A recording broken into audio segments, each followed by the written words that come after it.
ప్రభుత్వం టనల్స్ పూర్తి చేసింది, సబ్స్టేషన్లు పూర్తి చేసింది, కెనాల్స్ పూర్తి చేసింది. కాంగ్రెస్ ప్రభుత్వం రాగానే పోయినరు, బటన్ ఒత్తినరు, లేలే సీతారామ మేమే కట్టామంటాడు. అన్నీ కూడా ఇదే రకమైనటువంటి ఒక గోబల్స్ ప్రచారం. స్వయంగా మీ మంత్రులే రంగనాయక సాగర్కు, మల్లన్న సాగర్కు, కొండపోచమ్మ సాగర్ దగ్గర పోయి గేట్లు ఎత్తి నెత్తి మీద నీళ్లు చల్లుకొని 1,00,000 ఎకరాలకు నీళ్ళు ఇస్తున్నామని చెప్తారు. ఏంది రంగనాయక సాగర్ ఎక్కడిది? మల్లన్న సాగర్ ఎక్కడిది? కట్టింది బీఆర్ఎస్ కాదా? కాళేశ్వరంలో అంతర్భాగం కాదా? మంత్రులు పోయి గేట్లు ఎత్తి నెత్తి మీద నీళ్లు చల్లుకుంటే అవి కాళేశ్వరం నీళ్ళు కాకుండా పోతాయా? ప్రజలు అంత అమాయకులు అనుకుంటున్నారా మీరు? ఇంకా ఎంతకాలం? ఒక దిక్కేమో కాళేశ్వరంను తిట్టుడు, మరోవైపేమో కాళేశ్వరంను మొక్కుడు. ఇది మొక్కుడు కాకపోతే ఏంది? ఇది పొద్దుగాలేస్తే కాళేశ్వరం తిడతాడు. ఇప్పుడు నువ్వు నిన్న 7,000 కోట్ల కొబ్బరికాయ కొట్టినటువంటిది అది కాళేశ్వరం వల్లనే కదా, లేకపోతే ఎక్కడి నుంచి వస్తాయి? ఇంకో మాట అంటాడు ఈయన, 20 టీఎంసీలు తెస్తా. నిన్న ఒక మాట మాట్లాడుతూ ఏమన్నాడు, మల్లన్న సాగర్ కట్టింది కూడా వైఎస్ రాజశేఖర రెడ్డి అంటాడు. హరే రామచంద్ర, 2008-9 అదొకసారి వీడియో చూపిపోయి మళ్ళీ ఎందుకైనా మంచిది. మీరు ఎవరైనా చూసిండ్రో లేదో చూసిండ్రా? మళ్ళొకసారి మీకు క్లారిటీ.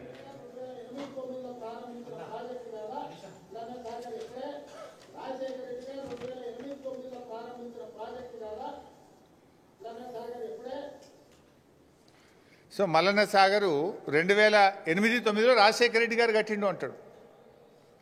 యాక్చువల్గా ఆనాటి ప్రాణహిత చేవెళ్లలో ఇది ఇది ఉందా? ప్రాణహిత చేవెళ్ళది ఇది ప్లాన్ యాక్చువల్గా ఆ రోజు. ఇందులో ఎక్కడైనా మల్లన్న సాగర్ ఉందా? ఇందులో ఎక్కడ లేదు. వాళ్ళు ప్రతిపాదించింది ఆ రోజు కేవలం 4 రిజర్వాయర్లు మాత్రమే ప్రతిపాదించారు. Ananthagiri reservoir 1.7 TMC, Imambad reservoir 1.5 TMC, Thadakapalli reservoir 1 TMC, Thipparam reservoir 1 TMC, అన్ని కలిపితే 5 టీఎంసీలే. ఆనాడు 5 టీఎంసీలు మాత్రమే ప్రతిపాదించారు. మల్లన్న సాగర్ అనే ప్రతిపాదనే లేదు ఆ రోజు. ముఖ్యమంత్రి గారు ఒకసారి డిపిఆర్ తెప్పించుకొని చూడు, ప్రాణహిత చేవెళ్ళ డిపిఆర్ ఉంటుంది కదా ఆఫీస్లో. ఆ రోజు మల్లన్న సాగర్ ఉందా? మల్లన్న సాగర్ అసలు ఉందా? ఆ రోజు పెట్టిన రిజర్వాయర్లే 4, అన్ని కలిపితే 5 టీఎంసీలే వాటి కెపాసిటీ. ఆ రోజు కేంద్ర ప్రభుత్వానికి 2008లో మీరు డిపిఆర్ పంపితే 2012లో సిడబ్ల్యూసి డిపిఆర్ను తిప్పి పంపింది. ఇది నీళ్ళిచ్చే ప్రాజెక్టు కాదు, ఈ 4 రిజర్వాయర్లతో ఈ 5 టీఎంసీల సామర్థ్యంతో 16 లక్షల ఎకరాలు పారవు, కొత్త రిజర్వాయర్లు కట్టండి, పెద్ద రిజర్వాయర్లు కట్టండి, ఆన్లైన్ రిజర్వాయర్లు కట్టండి అని డిపిఆర్ను కేంద్రం తిప్పి పంపింది. సెంట్రల్ వాటర్ కమిషన్ రిజెక్ట్ చేసింది. నువ్వు ఈరోజు నిస్సిగ్గుగా మల్లన్న సాగర్ రాజశేఖర రెడ్డి గారే కట్టినరు అంటివి. పాపం రాజశేఖర రెడ్డి గారు బతుకుంటే ఈ అబద్ధాలు విని ఆయన కూడా సిగ్గుతో తలదించుకునేవాడేమో. అరే ఇంత ఘోరంగా అబద్ధాలు ఆడుతుండని బాధపడేవాడేమో. ఆయన ఆత్మకు శోభిస్తుంది ఎక్కడున్నదో కానీ పాపం. ఈరోజు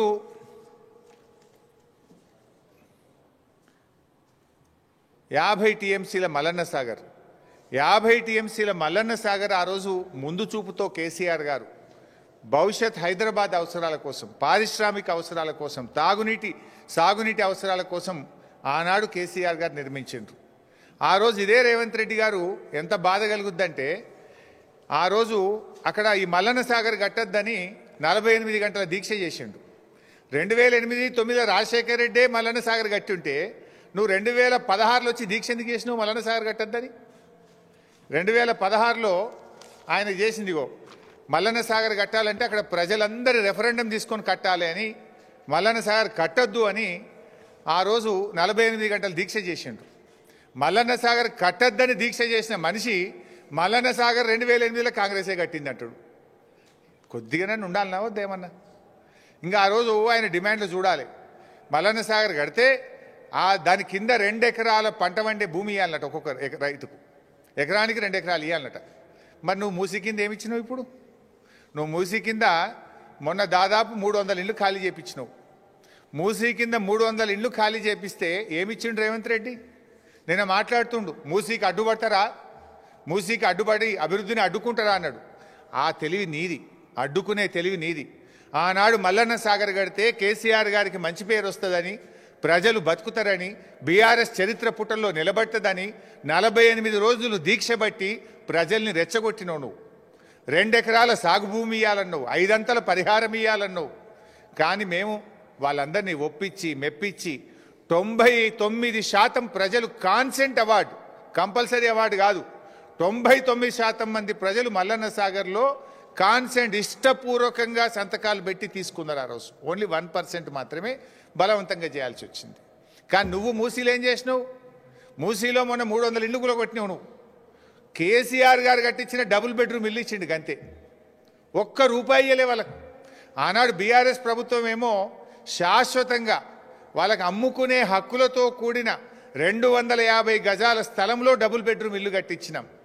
7.5 లక్షల రూపాయలు 18 ఏళ్ళు దాటిన ఇంట్లో ఎందరుంటే అందరికీ మనిషికి 7.5 లక్షల R&R ప్యాకేజ్ ఇచ్చినాం. ఫ్యామిలీ హెడ్తో పాటు మగపిల్లలు ఆడపిల్లలు 18 ఏళ్ళు దాటితే 7.5 లక్షల ప్యాకేజ్ ఇచ్చినాం.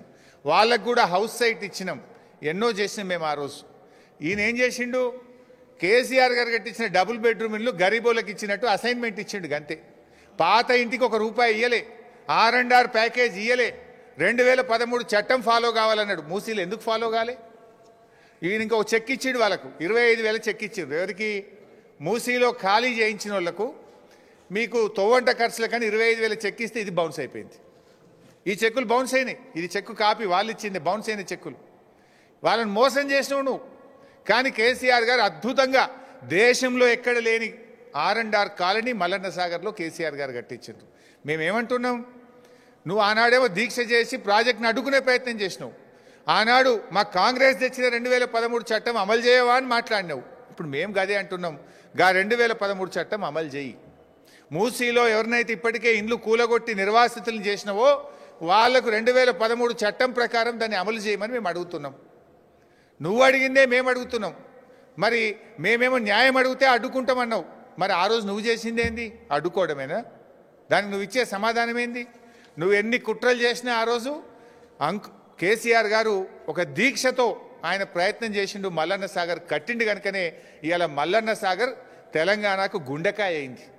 మల్లన్న సాగర్ హైదరాబాదుకు రైతాంగానికి ఒక వరంలాగా మారింది. మల్లన్న సాగర్ కాళేశ్వరంలో భాగం కాదా? మల్లన్న సాగరే లేకపోతే నీకు ఎక్కడి 20 TMCలు? నువ్వేదో పెద్ద పోజులు కొడుతున్నావు, నోరుంది కదా అని రెచ్చిపోతున్నావు. నోరుంది కదా అని గాయ పెట్టినంత మాత్రాన అబద్ధాలు నిజాలు కావు, నిజాలు అబద్ధాలు కావు. నువ్వు ఇలా నిజాలను, మల్లన్న సాగర్ అనేది కాళేశ్వరంలో అంతర్భాగమైనటువంటి నిజాన్ని అబద్ధంగా మార్చేటువంటి ప్రయత్నం చేస్తూ ఉన్నావు, కుట్ర చేసేటువంటి ప్రయత్నం చేస్తూ ఉన్నావు. ఈరోజు ఆ మల్లన్న సాగరే ఈరోజు వరమైంది. ఆనాడు నువ్వు ఎన్ని అడ్డంకులు పెట్టినా ఇవాళ వచ్చింది. ఇప్పటికైనా వైఎస్ఆర్ కట్టిండు, మేమే కట్టినాం, ఏలంపల్లి కట్టినాం, మల్లన్న సాగర్ కట్టినాం అనే పిచ్చి మాటలు మాని క్షమాపణ చెప్పు, నిజాలు ఒప్పుకోను. ఇవాళ కాళేశ్వరం ప్రాజెక్టు ఉంది కనుకనే ఇవాళ హైదరాబాద్కు మంచినీళ్ళు వస్తున్నాయి. మూసి ఇవాళ శుద్ధి చేసే కార్యక్రమం జరుగుతుందంటే అది కాళేశ్వరంలో అంతర్భాగమైనటువంటి విషయాన్ని కూడా ఆయన గుర్తుపెట్టుకోవాల్సిన అవసరం ఉంది. ఇంకో మాట అంటాడు, బీఆర్ఎస్ ప్రభుత్వం అట హైదరాబాద్కి అసలు నీళ్ళే తెలియదట, 10 ఏళ్లలో ఒక చుక్క తెలియదట, ఒక రూపాయి ఖర్చు పెట్టలేదట. బీఆర్ఎస్ రాకముందు హైదరాబాద్లో 2 రోజులకు 3 రోజులకు ఒకసారి నల్లా వస్తుండే.